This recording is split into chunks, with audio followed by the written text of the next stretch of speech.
الحمد لله رب العالمين،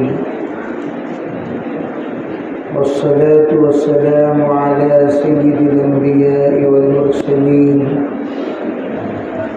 محمد وآله وأصحابه أجمعين، ومن تبعهم بإحسان إلى يوم الدين، وعلى كل من دعا بدعوته واستنى بسنته واهتدى بهديه إلى يوم الدين، أما بعد. أعوذ بالله من الشيطان الرجيم، بسم الله الرحمن الرحيم. ربنا هب لنا من أزواجنا وذرياتنا قرة أعين واجعلنا للمتقين إماما. سبحان ربك رب العزة عما يصفون، وسلام على المرسلين، والحمد لله رب العالمين. اللهم أيدنا بتأييدك، اللهم أيدنا بتأييدك، اللهم أيدنا بتأييدك يا رب العالمین. دوستو، عزیزوں، بھائیوں، بزرگوں، اللہ تعالیٰ نے جو ہماری زندگی دی ہے وہ زندگی بڑی مختصر ہے، محدود ہے. مختصر اتنی ہے جتنے دو سجدوں کے درمیان کا وقت ہے. دو سجدہ بندہ جب کرتا ہے اس وقت یہ تصور کے ساتھ سجدہ کرتا ہے، منہا خلقناکم وفیہا نعیدکم ومنہا نخرجکم تارۃ اخری. اسی مٹی سے اللہ نے پیدا کیا، پھر اسی مٹی میں اللہ دوبارہ لوٹا دے گا، پھر اسی مٹی سے ہم لوگوں کو اٹھایا جائے گا. گویا دو سجدے کے درمیان کی زندگی ہماری پوری زندگی ہے.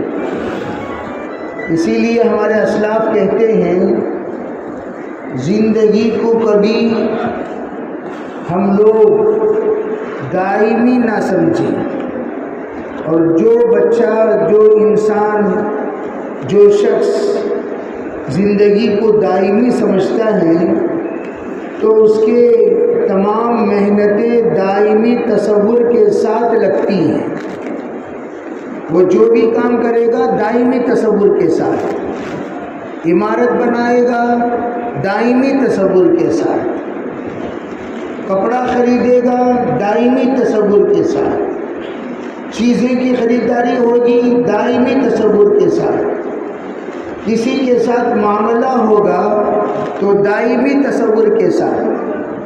حالانکہ یہ تصور دائمی انسان کو آخرت سے غافل کر دیتی ہے. ہمیشہ رہنے کا جذبہ دل کے اندر پیدا کر دیتا ہے. حضرت مولانا یوسف رحمۃ اللہ علیہ مدینہ منورہ میں ایک بچی کو دیکھے کہ وہ بکریاں چرا رہی ہیں، اور بالکل سادہ سیدھا ایک چھت باندھ کر پتوں کا بکریاں چرانے کے لیے بیٹھی ہوئی ہے اور بکریاں چرا رہی ہیں. دوسرے سال حضرت تشریف لے گئے، تب بھی حضرت نے یہی دیکھا کہ وہ اسی جگہ پر بکریاں چرا رہی ہیں. پھر تیسرے سال تشریف لے گئے، تیسری مرتبہ، تب بھی حضرت نے دیکھا اسی جگہ پر وہی بچی بکریاں چرا رہی ہیں. حضرت نے پوچھا، بھائی تو یہاں پر 1 2 3 گویا کہ ایسا لگ رہا ہے مستقل تمہارا یہ پیشہ ہے، تو پھر یہ عارضی چھت کیوں؟ یہ عارضی چھت کیوں؟ دائمی چھت بنا لو اور بنا کر اس کے نیچے تم اپنا بسر کرو. اور اپنا کام کرتے رہو۔ تو اس اللہ کی بندی نے اس بزرگ سے یوں کہنے لگی کہ مجھے کیا پتا کہ میں آئندہ سال رہوں گی یا نہیں رہوں گی، مجھے کیا پتا۔ تو جب میری زندگی کی گارنٹی نہیں ہے تو دائمی چھت بنانے کی کیا ضرورت ہے؟ اسی طرح میرے عزیزوں ہماری زندگی کی بھی کوئی گارنٹی نہیں، کبھی بھی کسی بھی وقت زندگی کی آخری گھڑی آ سکتی ہے۔ چلتے چلتے، بیٹھے بیٹھے، کھڑے کھڑے، ڈرائیونگ کرتے کرتے، کتنی ایسی ہمارے سامنے کارگزاریاں ہیں، پیسنجر ٹرین میں چڑھے اتر نہیں سکے، آدمی گاڑی میں بیٹھا، گاڑی چلاتے چلاتے روح قبض ہو گئی۔ میں تو حیرت میں یہ بات کہا کرتا ہوں کہ بھی جتنے لوگ بیمار ہیں وہ سب کے سب برسہا برس تک زندہ ہیں، اور جتنے لوگ صحت مند ہیں وہ اللہ کے پاس چلے جا رہے ہیں۔ اکثر لوگوں کو آپ یہ کہتے ہوئے سنا ہوگا، ارے بھی کوئی بھی طبیعت میں تکلیف نہیں تھی، ہٹا کھٹا انسان، مضبوط انسان، صحت مند انسان، طاقتور انسان اچانک چلا گیا۔ اللہ یہ بتانا چاہتے ہیں دیکھو کمزور جو ہوتا ہے وہ اللہ کی طرف متوجہ ہوتا ہے، بیمار انسان اللہ سے دعا بھی کرتا رہے گا، اللہ سے مانگتا بھی رہے گا، اللہ کی طرف متوجہ بھی رہے گا، اللہ تعالیٰ سے تعلق بھی رکھے گا۔ صحت مند طاقتور کبھی کبھار بھول جاتا ہے۔ تو اللہ تعالیٰ بتانا چاہتے ہیں بیمار انسان کا دنیا سے جانا ضروری نہیں ہے، وقت آئے گا صحت مند لوگ بھی چلے جائیں گے۔ اذا جاء اجلهم لا يستأخرون ساعة ولا يستقدمون۔ اب کرنا کیا چاہیے؟ اس زندگی کو قیمتی بنانا ہے، بہتر سے بہترین بنانی ہے، اچھی بنانی ہے۔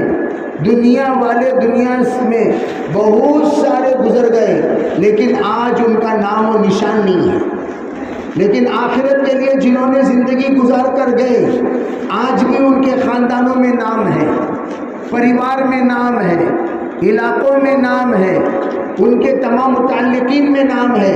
انہوں نے جہاں جہاں پر نماز ادا کی، محنت کیے، کوشش کیے، آج بھی وہ زمینیں گواہی دیتی ہیں، وہ دروازے گواہی دیتے ہیں، وہ در و دیوار یومئذ تحدث اخبارها بان ربک اوحی لها۔ وہ دن اس آیت کے سلسلے میں جس وقت حضور سے پوچھا گیا آپ بتائیے اس کا معنی کیا ہے، آپ علیہ السلام نے فرمایا جس زمین پر جو انسان جو نیکی کرتا ہے زمین حشر کے میدان میں آ کر گواہی دے گی، زمین حشر کے میدان میں آ کر شہادت دے گی، مسجد آئے گی شہادت دے گی، گلی آئے گی شہادت دے گی، زمین کا وہ حصہ آئے گا شہادت دے گی، چاہے خیر ہو یا شر۔ وَمَن يَعْمَلْ مِثْقَالَ ذَرَّةٍ خَيْرًا يَرَهُ وَمَن يَعْمَلْ مِثْقَالَ ذَرَّةٍ شَرًّا يَرَهُ۔ خیر کرنے والا خیر پائے گا، شر کرنے والا شر پائے گا۔ مَا لِهَذَا الْكِتَابِ لَا يُغَادِرُ صَغِيرَةً وَلَا كَبِيرَةً إِلَّا أَحْصَاهَا۔ یہ کتاب جس وقت اللہ تعالیٰ بندے کے ہاتھ میں اس کی کتاب اس کے نام اعمال کو تھما کر اللہ یوں کہیں گے اقرأ کتابک کفیٰ بنفسک اليوم علیک حسیبا، لے تیری کتاب کو پکڑ اور پڑھ، تو کیا ہے خود حساب لگا لے، تو جنتی ہے یا تو کہاں کا رہنے والا ہے، کہاں جانے والا ہے، تیرے سلسلے میں کیا ہونے والا ہے۔ یہ کتاب جو تیرے سامنے موجود ہے یہ کتاب میں تیری پوری حرکتیں لکھی ہوئی ہیں، تیری پوری باتیں لکھی ہوئی ہیں، تیرے اخلاق لکھے ہوئے ہیں، صفات لکھے ہوئے ہیں، کردار لکھے ہوئے ہیں۔ دیکھ اور دیکھ کر پڑھ اور فیصلہ کر۔ اقرأ کتابک کفیٰ بنفسک اليوم علیک حسیبا۔ تب وہ بندہ کہے گا ما لہذا الکتاب لا یغادر صغیرۃ ولا کبیرہ، ارے یہ کیسی کتاب ہے، نہ چھوٹے گناہ چھوٹے نہ بڑے، سب کو الا احصاها ووجدوا ما عملوا حاضرا۔ جو کچھ اس نے اپنی زندگی میں خلوت و جلوت میں، اپنوں میں پرائیوں میں، سفر میں حضر میں، یہاں اور وہاں، مشرق و مغرب و شمال و جنوب میں جو بھی کیا وہ سب کے سب اپنی کتاب میں حاضر پائے گا۔ ہر حرکت وہاں لکھی ہوئی ہوگی۔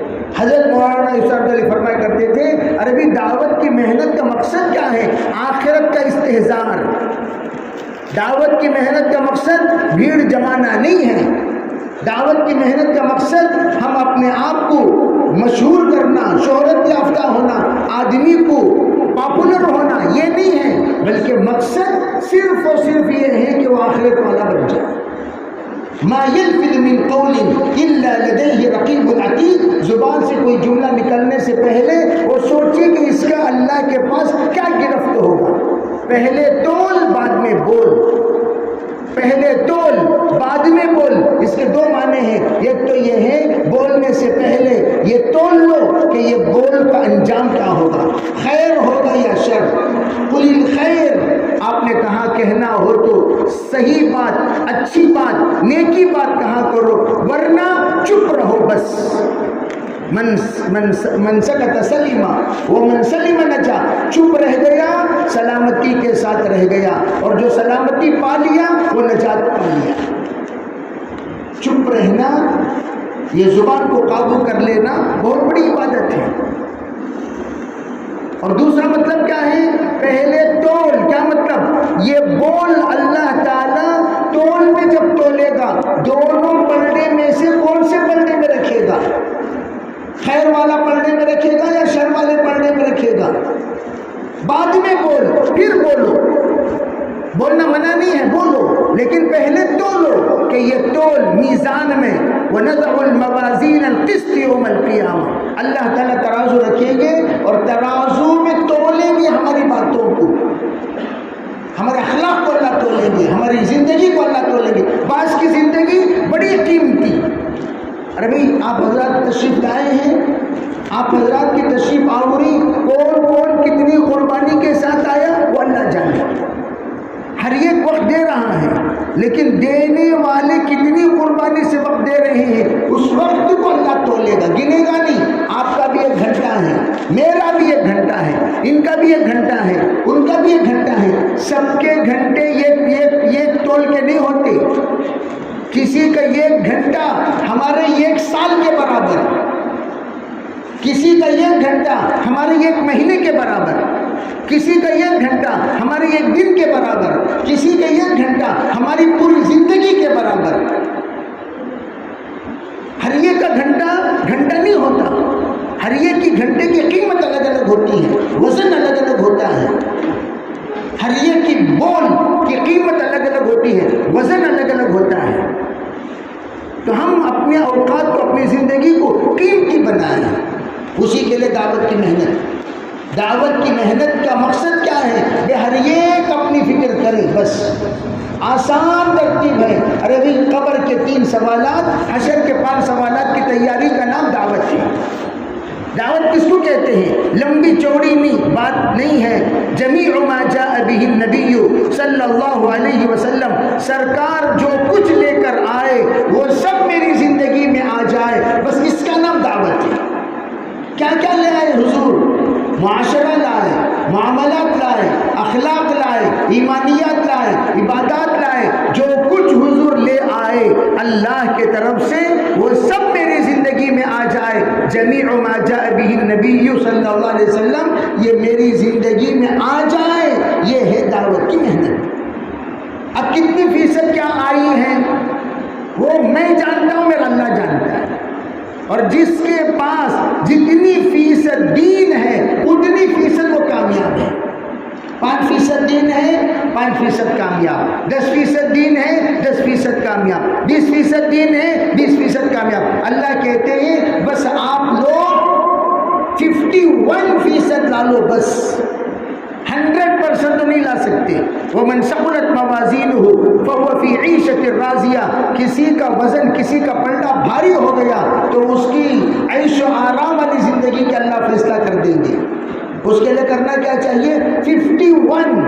بس آپ ایک نیکی کے ذریعے سے اپنا پلڑا جھکا دو، بس ایک برائی والا پلڑا 49 ہو جائے اور نیکی والا پلڑا 51 ہو جائے، اللہ تعالیٰ نجات دے دے. اللہ 100% ہم سے نہیں مانگتے. اللہ تعالیٰ سو ومن ثقلت مانگتے ہیں. بس ایک نیکی کا اضافہ کرو. اس کے لیے دعوت کی محنت، بار بار احساس دلانے کے لیے زندگی ہماری صبح سے لے کر شام تک جب بھی گزرے، روزانہ کی ملاقاتیں، روزانہ کے مشورے، یہ کیوں ہیں؟ روزانہ اس کو فکر کہتے ہیں۔ بے فکر میں کتنے ساتھی بیٹھتے ہیں؟ مسجدوار جماعت کا نام بعض علاقوں میں کیا ہے؟ فکر۔ بے فکروں میں کتنے ساتھی جڑتے ہیں؟ لفظ جو استعمال ہوتا ہے وہ کون سا؟ فکروں میں کتنے ساتھی جڑتے ہیں، لفظ یہ استعمال۔ کیا فکر؟ بے اپنی آخرت کی فکر، اپنی قبر کی فکر، اپنی حشر کی فکر، اپنی جنت کی فکر، اور اپنے اپنوں کی فکر، اپنے متعلقین کی فکر، اپنے گھر والوں کی فکر، اپنے محلے والوں کی فکر، اپنے علاقے والوں کی فکر۔ یہ فکروں میں کتنے ساتھی جڑتے ہیں؟ اب بتایا جاتا ہے بے فکروں میں 10 جڑتے ہیں، 15 جڑتے ہیں، 20 جڑتے ہیں، اسے فکر کا لفظ دیا گیا۔ اس حلقے کو حلقے فکر کہا جاتا ہے، اس میں بیٹھ کر فکر کرتے ہیں۔ ہم کریں تو کیا کریں؟ المؤمنون والمؤمنات بعضهم اولیاء بعض یأمرون بالمعروف وینہون عن المنکر۔ ایمان والے بندے اور بندیاں آپس میں ایک دوسرے کے خیر خواہ ہوتے ہیں، آپس میں خیر کا حکم اور شر سے بچاتے ہیں۔ یہ ہمارا کام ہے۔ انسان کو اللہ نے مٹی سے پیدا کیا، مزاج مٹی والا ہے انسان۔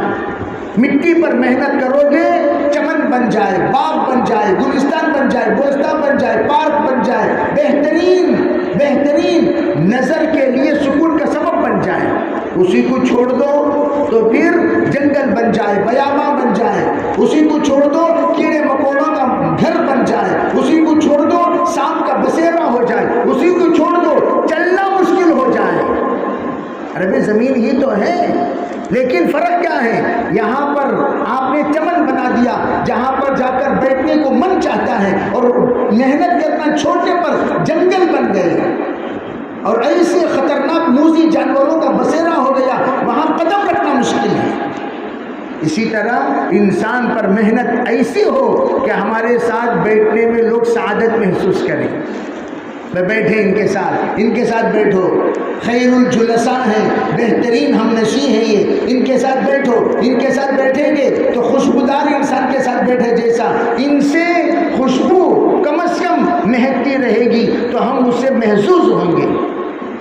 اور یہ کہے اترنجا ہو گیا، طعمها مر، بے اس کا مزہ بھی کڑوا ہے اور بدبودار ہے، اور وہ خوشبودار بھی ہے، مزیدار بھی ہے، تو وہ کیا ہو گیا؟ ڈیسل جلیس ہو گیا، بدترین ہم نشیں ہو گیا۔ کیوں ہوا؟ بعض مرتبہ ہم سے ہمارے گھر والے ڈرتے ہیں، بیوی ڈرتی ہے، بچے ڈرتے ہیں، ارے جلاد آ گئے۔ بعض گھروں میں باپ کو خود لوگ آڑا نام بیٹے رکھ دیتے ہیں، آ گئے جلاد، آ گئے، کون آ گئے؟ جیلر آ گئے، کون آ گئے؟ نام الگ الگ قسم کے نام رکھ لیتے اپنے اعتبار سے۔ کس کو نام رکھے ہوئے آپ؟ اپنے باپ کو۔ کیوں؟ باپ نے جیسا باپ ہونے کا حق ادا کرنا چاہیے ویسا ادا نہیں کر سکا، جس وجہ سے بچے بھی دور ہو رہے ہیں، بیوی دور ہو گئی۔ جناب محمد رسول اللہ صلی اللہ علیہ وسلم کے اخلاق ایسے تھے کہ منتظر رہتے تھے تمام بیویاں، سرکار ہماری باری میں کب تشریف لائیں گے، ہماری باری میں کب تشریف لائیں گے، ہماری باری میں کب تشریف لائیں گے۔ یہاں تک کہ صحابہ بھی اللہ کے رسول علیہ الصلوۃ والسلام کے بازو میں بیٹھ جاؤں، مسابقہ ہوتا تھا، تقابل ہوتا تھا، اور سرکار کبھی بھی ایک کنارے پر نہیں بیٹھتے تھے، بیچ میں بیٹھتے تھے تاکہ سب کے ساتھ میں برابر رہوں۔ بیچ میں بیٹھنا حضور کی عادت تھی، اور ہر ایک کی طرف وہ سرکار دو عالم صلی اللہ علیہ وسلم ایسا متوجہ ہوتے، دیکھنے والا یوں سوچتا کہ حضور میری طرف زیادہ متوجہ ہے، حضور میری طرف زیادہ متوجہ ہے، حضور میری طرف زیادہ متوجہ ہے۔ اس طرح پورے مجمع کی طرف سرکار دو عالم صلی اللہ علیہ وسلم متوجہ ہوتے تھے۔ یہ سنت، یہ محبت، یہ ہے رحمت، اور دعوت سراپا رحمت ہے۔ اپنے آپ کو رحمت بنانے کے لیے دعوت کی محنت، اس کے لیے فکریں۔ جو مسجدوار جماعت کی فکریں کیوں ہیں؟ کہ ہم چلیں تو زمین ہماری رحمت کو محسوس کرے، ہم مریں تو آسمان کے دروازے جس پر سے ہماری نیکیاں جاتی تھیں وہ ہماری رحمت کو محسوس کرے۔ جس دیوار پر ٹیک لگا کر قرآن پڑھتے تھے، ذکر کرتے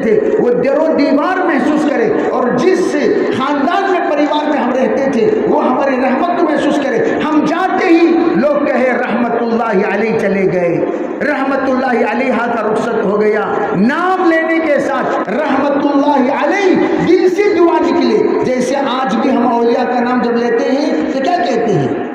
یوسف رحمہ اللہ، الیاس رحمہ اللہ، انعام الحسن رحمہ اللہ، مولانا قاسم نانوتوی رحمہ اللہ، رشید احمد گنگوہی رحمہ اللہ، حاجی امداد اللہ صاحب مہاجر مکی رحمہ اللہ، حاجی مولانا سعید احمد مکی رحمہ اللہ، مولانا شفلی تھانوی رحمہ اللہ۔ نام کہتے کہ نہیں لیتے؟ ارے بھائی رحمت اللہ علیہ کہتے کہ نہیں کہتے؟ کیوں؟ کسی نے سکھایا ہمیں کہو؟ کسی نے بتایا کہ ہمیں کہو؟ نہیں۔ صحابہ کا نام رضی اللہ عنہ، صدیق اکبر رضی اللہ عنہ، عمر فاروق رضی اللہ عنہ، فاطمہ الزہرا رضی اللہ عنہ، عائشہ صدیقہ رضی اللہ عنہ، نام کے ساتھ رضا کو لگاتے ہیں، رضوان من اللہ اکبر، اور ادھر رحمت کو لگاتے ہیں، رحمت اللہ علیہ۔ کیوں؟ ان کی زندگی ویسی تھی، ہم بھی اسی طرح کیسے بنے؟ اسی لیے دعوت کیوں؟ لوگ اس کو مختلف اینگلز میں دیکھتے نہیں۔ دعوت کا ایک ہی مقصد، ہممنا ہمم الآخرہ، ہمارا غم اور ہماری محنت، ہمارا مقصد، ہمارا مقصود، ہمارا مطلوب اور ہمارا طلب، یہ تو صرف آخرت ہی آخرت ہے۔ اس کے لیے مسجدوار جماعت میں ہم لوگوں کا بیٹھنا، ملاقاتوں میں جا کر ملنا، اور اپنے گھر کے ماحول کو بدلنے کے لیے گھر کے اندر کا تعلیم کا اہتمام کرنا، اور پھر اور ہمارے بچوں کو لے کر ان کی تربیت کرنا، گھر کے ماحول کو مسجد کا ماحول، گھر کے ماحول کو مدرسے کا ماحول، گھر کے ماحول کو مسجد کا ماحول، گھر کے ماحول کو خانقاہ کا ماحول، گھر کے ماحول کو مرکز کا ماحول کیسے بنائیں؟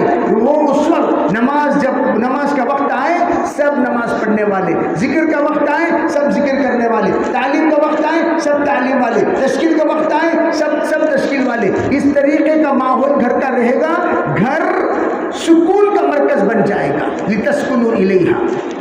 پھر قرۃ اعین بن جائیں گے، جس کی دعا اللہ قرآن میں سکھاتے ہیں، ربنا ھب لنا من ازواجنا وذریاتنا قرۃ اعین واجعلنا للمتقین اماما۔ اے میرے پروردگار، بس میری بیوی اور میرے بچوں کو میری آنکھوں کی ٹھنڈک بنا دے، میں ان کو دیکھوں تو میرا دل باغ باغ ہو جائے۔ کیا قناعت والے بچے ہیں، کیا اخلاق والے بچے ہیں، کیا پیارے بچے ہیں، کیا نیک دل والے بچے ہیں، کیا نیک صفات والے بچے ہیں۔ باپ کا درد ان کے دل میں، باپ کا خوف ان کے دل میں، باپ کا ادب ان کے دل میں، باپ کا لحاظ ان کے دل میں۔ باپ کیا ہوتا ہے اگر وہ سمجھنا ہو تو میرے بچوں سے تم باپ کا ادب سمجھو۔ ماں کیا ہوتی ہے سمجھنا ہو، میرے بچوں سے ماں کا ادب سمجھو۔ میرے بچے کون؟ آنکھوں کی ٹھنڈک دنیا میں بھی، مرنے کے بعد بھی۔ اس لیے گھر کی تعلیم اور اس عمومی ماحول کو، بقول حضرت مولانا الیاس صاحب رحمۃ اللہ علیہ یوں فرمایا کرتے تھے اپنے میوات کے ساتھیوں کو سمجھانے کے لیے، یوں کہا کرتے تھے، ارے بھائی اگر کسی جگہ پر آگ لگ جائے اور وہ آگ تمہارے گھر کی طرف آ رہی ہو، تمہارے گھر کی طرف تیز ہوا چل رہی ہو اور وہ آگ آگے بڑھ رہی ہو، تم لوگ کیا کرو گے؟ میرا گھر آگ سے مأمون ہے، میرا گھر آگ سے محفوظ ہے، میرا گھر آگ سے دور ہے، یہ کہہ کر تم خاموش بیٹھ جاؤ گے؟ نہیں، جاؤ گے، اس آگ کو بجھاؤ گے۔ کیوں؟ اگر وہ آگ تم نہیں بجھائے، چلتے چلتے بڑھتے بڑھتے تمہارے گھر کو بھی آگ لگ جائے گی۔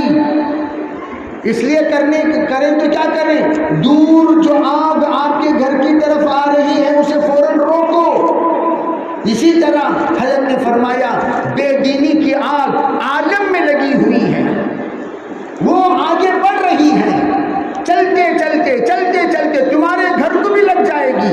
گشت والی محنت اس لیے تاکہ اپنے محلے میں گشت کرو، محلے سے بے دینی دور ہو جائے، اطراف بازو محلہ جو پاس پڑوس محلہ دوسرا گشت جا کر کیا کرو، تاکہ وہاں سے بھی بے دینی کی آگ ہٹ جائے۔ جب بے دینی کی آگ ہٹ جائے گی، آپ کے گھر اور آپ کے بچے اور آپ کی پریوار بے دینی کی آگ سے بچ جائے گا۔ حضرت نے گشت کو یہ مثال دے کر سمجھائی۔ تو میں یہ عرض کرنا چاہتا ہوں کہ ہمارا گشت بھی اسی لیے ہفتے میں ایک مرتبہ، روزانہ جو عمل ہم کرتے ہیں وہ کیا؟ ہفتے والی جو عمل کرتے ہیں سالانہ جو عمل کرنا ہے وہ کیا؟ بس ہمارے پاس اتنا ہی سوچنا ہے، روزانہ کیا کرنا، ہفتے میں ایک بار کیا کرنا، مہینے میں ایک بار کیا کرنا، سال میں ایک بار کیا کرنا۔ اسی کا نام دعوت کی محنت۔ روزانہ کیا کریں؟ فکروں میں بیٹھو۔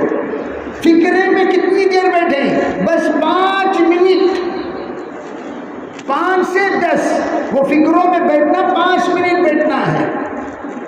يتفکرون فی خلق السماوات والارض ربنا ما خلقت هذا باطلا۔ ابن عباس کہتے ہیں صرف مخلوقات کی قدرت پر اگر کوئی بندہ غور کرتا ہے، اللہ اسے 70 سال نفل عبادت کا جب ثواب دیتے ہیں۔ مخلوقات، ذرا توجہ سے یہ بات سمجھیں، جب اللہ کے نبی کی پیاری امت ہدایت پر آ جائے، اس پر غور کرنے پر اللہ کیا دیں گے اس کا کوئی حساب کتاب نہیں۔ بیٹھ کر فکر کریں، اور جو فکر کرتا ہے اس کی نسل، توجہ سے سمجھے اس بات کو، مرتد ہونے سے اللہ بچائے گا۔ اگر فکر نہیں، مولانا اسلام علیہ فرمایا کرتے تھے اگر دین کا فکر کرنا چھوڑ دو گے، تمہاری نسلیں تمہاری نظروں کے سامنے مرتد ہو جائے گی، پتہ بھی نہیں چلے گا۔ اس وقت دنیا میں دیکھ سکتے ہیں آپ، بڑے بڑے گھرانوں کی اولاد مرتد ہو گئے، حیرت کی انتہا نہیں۔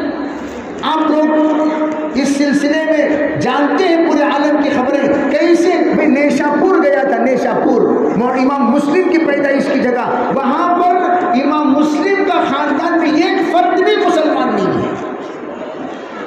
کیا کوئی معمولی خاندان ہے امام مسلم کا؟ امام مسلم کون؟ امام مسلم کون؟ ان کی ہستی کیا؟ ان کا مقام کیا؟ ما رأیت تحت عدیم السماء اصح من المسلم۔ ابن عیینہ کا یہ فیصلہ ہے کہ بخاری سے بھی بڑھ کر مسلم کا درجہ ہے حسن ترتیب کے اعتبار سے، کوئی معمولی چیز نہیں۔ اس زمین پر اگر میں نے کسی کتاب کو دیکھا قرآن سے بھی، قرآن کے بعد بخاری سے بھی افضل، بہتر، حسن ترتیب کے اعتبار سے کوئی کتاب ہے تو وہ مسلم ہے۔ اس کتاب کا مؤلف حضرت امام مسلم کے خاندان والے اس وقت وہ اہل سنت میں نہیں رہے، اسلام سے ہٹ گئے۔ وجہ یہ بعد میں چلتے چلتے پریواروں میں بے فکری کا آ جانا، پریواروں کے فکروں کا بچ جانا، اس لیے مسجدوار جماعت میں بیٹھنا روزانہ، اور پھر روزانہ ملاقات۔ کتنا وقت دے سکتے ہو بھائی؟ 2.5 گھنٹہ تو دینا، ایک من جاء بالحسنہ فلو عشر امثالھا، 2.5 گھنٹہ جو ہم دینے کو کہا جاتا ہے تو وہ تاکہ ہماری نمازوں کے ساتھ 2.5 گھنٹہ جو ہے نمازوں کے ساتھ آپ کتنا وقت دے سکتے ہیں؟ میں نمازوں کے ساتھ میں ہر نماز کے بعد 15 منٹ دے سکتا ہوں، ٹھیک ہے بھی وہ 15 منٹ آپ ملاقاتوں میں استعمال کرو، وہ 15 منٹ سے شروع کرو۔ 15 منٹ کب 15 منٹ دے سکتے ہیں؟ میں فجر بعد دے سکتا ہوں، عشاء بعد دے سکتا ہوں، بہت اچھی بات ہے بھائی، چلو عشاء بعد 15 منٹ، 10 منٹ، چلو 10 منٹ شروع کرو۔ 2.5 گھنٹے تک لے جانا ہے ہم اپنے آپ کو۔ جہاں وقت لگانا ہے وہاں نہیں لگاؤ گے، جہاں نہیں لگانا وہاں ضرور لگانا پڑے گا۔ بعض لوگ بیت الخلاء میں 2 گھنٹے بیٹھ جاتے ہیں، اور ابھی ان کو بد ہضمی کی شکایت۔ پہلے ایک زمانہ تھا نیوز پیپر لے جا کر بیت الخلاء میں بیٹھ کر ٹھنڈی ہوا کھانے کی عادت تھی، بعض لوگوں کو نیوز پیپر لے کر بیٹھ جاتے تھے۔ اور اب یہ جو ویسٹرن سسٹم شروع ہوا، ویسٹرن، وہ کیوں؟ آرام سے پہلے بھائی معذوروں کے لیے بعد میں آیا، معذوروں کے لیے بعد میں آیا۔ پہلے وہ ویسٹرن کیا تھا؟ بیت الخلاء میں زیادہ دیر بیٹھنے کی عادت۔ انڈین میں بیٹھیں گے گھٹنے میں درد شروع ہو جائے گا، ویسٹرن میں آرام سے کرسی میں بیٹھو، یہاں جناب ویسٹرن میں بیٹھے ہوئے ہیں، ٹیبل یہاں ہے، لیپ ٹاپ سامنے ہے، ویڈیو کالنگ کمپیوٹر میں سب باتیں چل رہی ہیں، حالانکہ بیٹھے ہوئے بیت الخلاء میں 2 گھنٹے بیت الخلاء میں بیٹھنے کی عادت، 1 گھنٹہ بیت الخلاء میں بیٹھنے کی عادت۔ بیٹھے بیٹھے ٹائم ویسٹ نہ ہو، ٹائم کیسے سیو کریں اس کے لیے کہاں بیٹھ جاتے تھے؟ ٹیبل یہاں، کوٹ سوٹ سب پہنے ہوئے، اور نیچے کیا ہے؟ ارے بھی نیچے کیا ہے؟ چیئر ہے، کرسی ہیں، ویسٹرن ہے، ویسٹرن میں بیٹھ کر کام چل رہا ہے۔ جہاں وقت لگانا ہے وہاں نہیں لگا ہوا ہے۔ یا اللہم انی اعوذ بک من الخبث والخبائث میں زیادہ وقت لگ جائے گا۔ کہ اگر آپ اللہم افتح لی ابواب رحمتک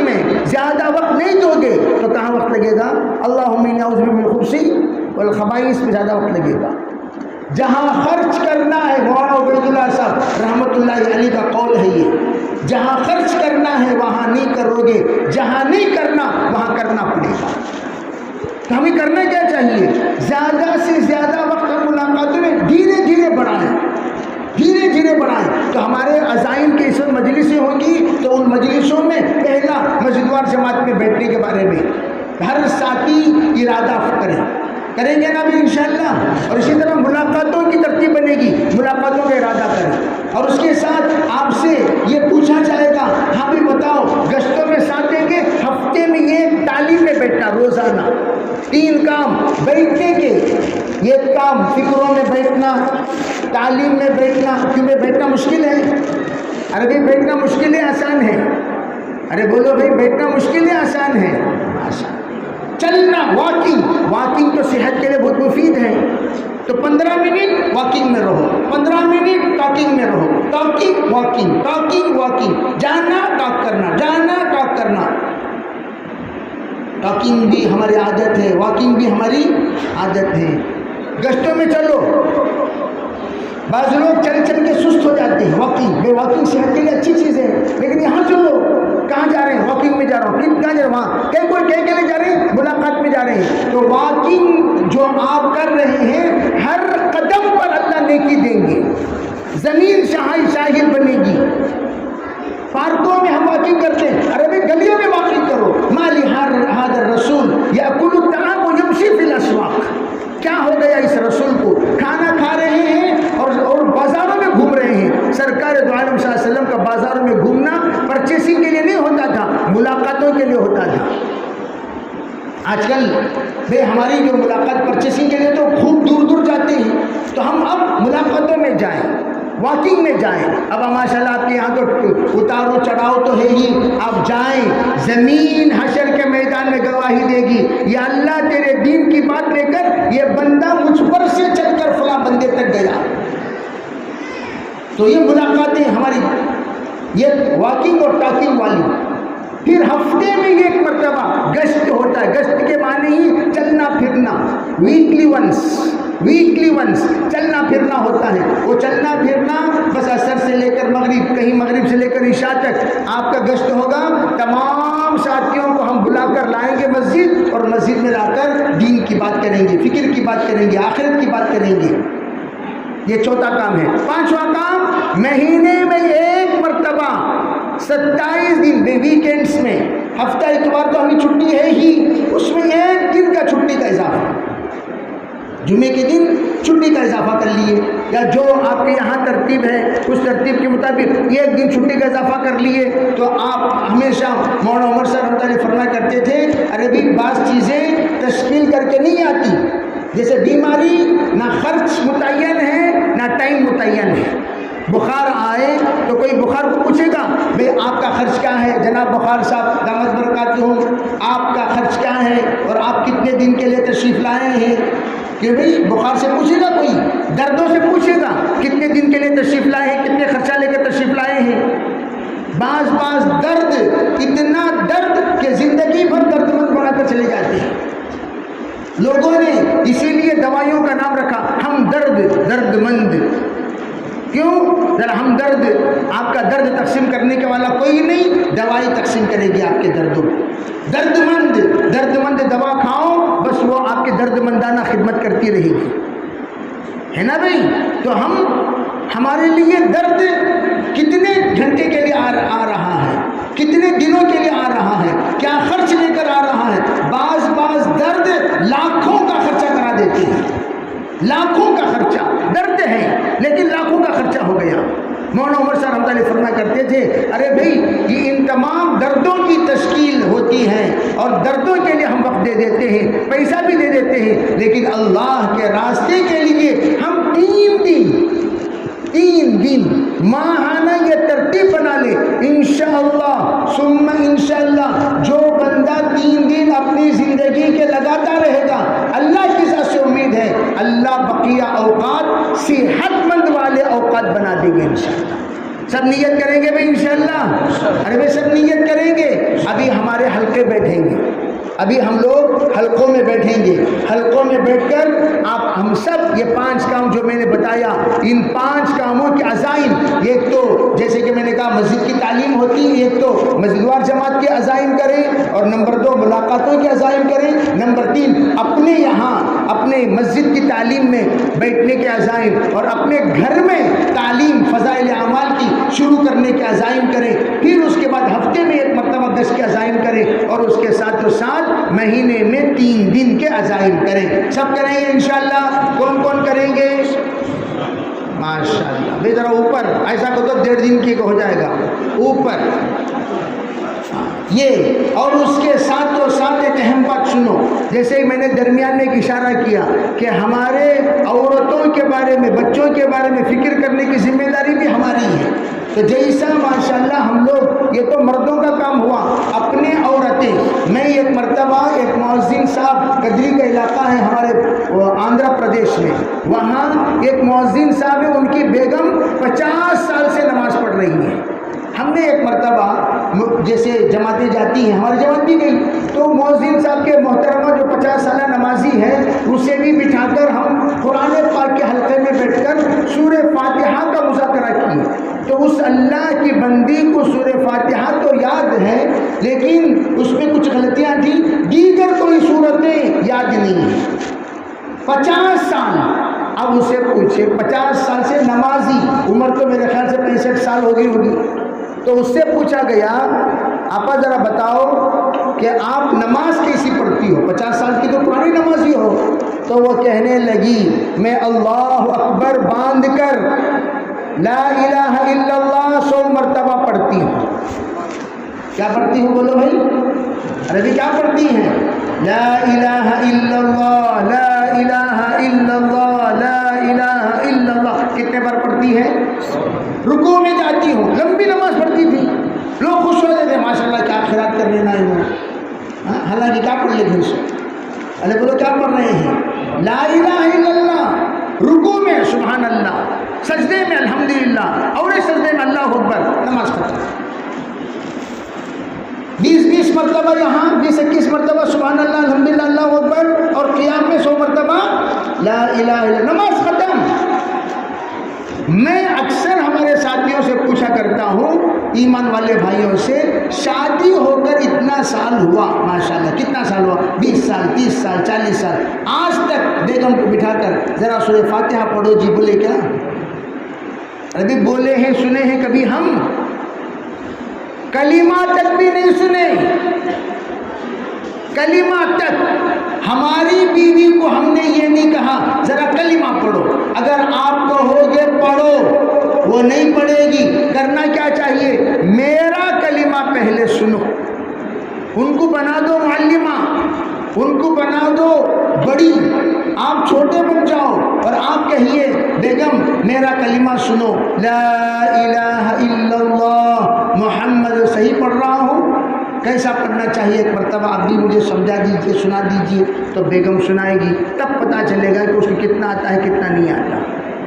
تو آپ کہیے سورہ فاتحہ میں پڑھتا ہوں، ذرا کوئی غلطی ہو تو ذرا اصلاح فرما دے، تو آپ ان کے سامنے اعوذ باللہ پڑھے، بسم اللہ پڑھے، سورہ فاتحہ پڑھے، تب آپ کے بیگم جو پڑھے گی تب پتہ چلے گا اسے کتنا آتا ہے کتنا نہیں آتا۔ ہم نے ہمیشہ یہ پوچھا کیا کیا پکوان تجھے آتا ہے، تیرے گھر صاف کیوں نہیں رکھی، عربی کپڑے کیوں نہیں دھوئی، یہ سب پوچھا، لیکن کبھی ہم نے یہ نہیں پوچھا فجر پڑھی کہ نہیں پڑھی، ظہر پڑھی کہ نہیں پڑھی۔ فون تو یہاں سے کرتے ہیں مختلف عناوین پر، لیکن کبھی ہم نے یہ نہیں پوچھا بیگم آپ کی ظہر کی نماز ہو گئی، عصر کی نماز ہو گئی، مغرب کی نماز ہو گئی، عشاء کی نماز ہو گئی، فجر کی نماز ہو گئی۔ ہم اس کے بارے میں فکر ہی نہیں کرتے۔ گھر کے اندر کی جو تعلیم ہے وہ اسی لیے تاکہ گھر کی عورتیں بھی دیندار بن جائیں، گھر کے بچے بھی دیندار بن جائیں۔ سب نیت کریں گے نا بھی انشاءاللہ؟ تو اس کے لیے مستورات کی تعلیم کا بھی، جیسے ماشاءاللہ ہفتے میں 1 مرتبہ کہ ہماری تمام عورتوں کو جہاں پر آپ کو بتایا جائے گا فلاں جگہ پر مستورات کی تعلیم ہوتی ہے، وہاں پر ہم اپنے مستورات کو ہفتے میں 1 مرتبہ بھیجیں، اور اپنے گھر میں فضائل عمل کی تعلیم شروع کریں، اور 3 مہینے میں 1 مرتبہ ہماری عورتوں کو لے کر مستورات کی جماعتوں میں جانے کا نظام بنائیں، اور جو بندے جو ساتھی ماشاءاللہ 3 مرتبہ مستورات پہ 3 دن لگا چکے ہیں اور اللہ نے ان سے چلہ بھی لگوا دیا تو وہ 10 دن کے لیے مستورات کو لے کر جائیں. ہمارے مولانا قاسم قریشی صاحب رحمۃ اللہ علیہ کی ساسو ماں ماشاءاللہ اتنی فکر مند, اللہ نے ان کو 15 سے لے کر 25 ملکوں کا سفر کرایا. کتنے ملکوں کا سفر بھائی؟ سب نیت کریں گے انشاءاللہ؟ ارے بھائی سب نیت کریں گے؟